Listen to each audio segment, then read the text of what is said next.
بسم اللہ الرحمن الرحیم۔ السلام علیکم۔ آپ دیکھ رہے ہیں یوٹیوب چینل عام سی باتیں۔ دعوت اسلامی کے اجتماع کے لیے تحریک لبیک کا بڑا کام اور UK میں بھی تحریک لبیک پاکستان کے چرچے، اس ویڈیو میں ہم اسی کے متعلق بات کریں گے۔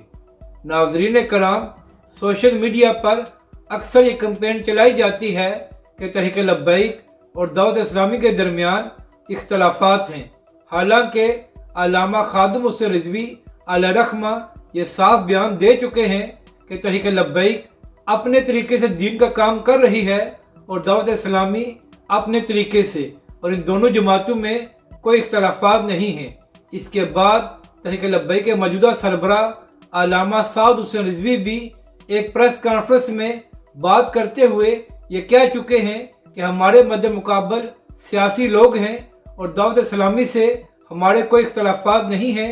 دعوت اسلامی ایک تبلیغی جماعت ہے اور وہ اپنا کام کر رہے ہیں، مگر اس کے باوجود کچھ شرپسند عناصر مسلسل یہ کمپین چلاتے رہتے ہیں، جس سے یہ تاثر پیدا ہوتا ہے کہ تحریک لبیک اور دعوت اسلامی کے کارکن ایک دوسرے کے خلاف ہیں۔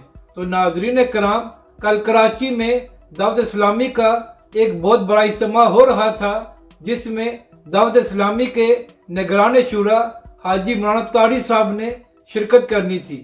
تو تحریک لبیک کراچی کی جانب سے بڑے بڑے بینرز لگا کر ان لوگوں کو ویلکم کیا گیا جنہوں نے دعوت اسلامی کے اجتماع میں شرکت کرنی تھی۔ اس کے بعد تحریک لبیک کی جانب سے ایک استقبالیہ کیمپ بھی لگایا گیا، اور جب حاجی عمران اتاری صاحب اس اجتماع میں شرکت کرنے کے لیے وہاں پر پہنچے تو تحریک لبیک کے کارکنوں نے دعوت اسلامی کے نگران شورا کا لبیک کے نعرے لگا کر استقبال کیا۔ تو ناظرین کرام، یہ تحریک لبیک کراچی کی جانب سے ایک بہت اچھا کام کیا گیا ہے، جس کی وجہ سے تمام شرپسند عناصر کو یہ جواب مل گیا ہے کہ تحریک لبیک اور دعوت اسلامی کے درمیان کوئی اختلافات نہیں ہیں۔